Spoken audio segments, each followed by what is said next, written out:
Hai teman-teman, perkenalkan saya Denevira Putri, saya absen 4 dari kelas 12 IPA 3.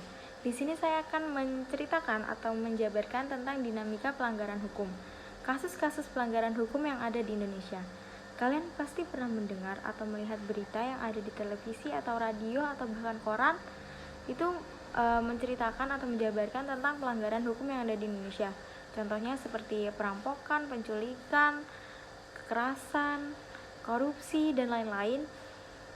Pasti itu sudah biasa kan kalian lihat. Itu hampir terjadi setiap hari loh di Indonesia. Kenapa sih kasus-kasus itu dibilang melanggar hukum? Karena tidak sesuai dengan hukum yang berlaku yang ada di Indonesia. Pelanggaran hukum itu dibilang juga sebagai pengingkaran terhadap kewajiban. Bahkan pelanggaran hukum itu dibilang ketidakpatuhan terhadap hukum yang berlaku di Indonesia. Kenapa sih orang-orang bisa tidak patuh terhadap hukum?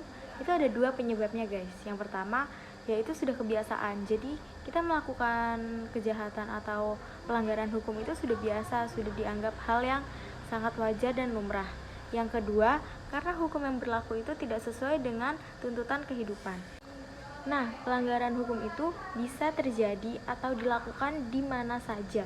Ingat ya guys, di mana saja, bukan cuma di sebuah negara. Karena apa? Karena setiap organisasi atau tempat itu pasti memiliki peraturan.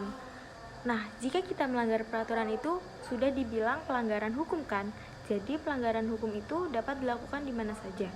Nah, oleh sebab itu peraturan itu sangat penting di mana saja, apalagi di lingkungan masyarakat. Contoh-contoh pelanggaran hukum itu sudah banyak ya guys di masyarakat, kayak penculikan, perampokan, dan lain-lain. Nah, untuk menghentikan kegiatan jahat itu kita harus memiliki peraturan-peraturan. Nah, sekian yang bisa saya jelaskan untuk kalian. Semoga kalian ngerti apa yang saya omongin. Terima kasih, sekian dari saya. Wassalamualaikum warahmatullahi wabarakatuh.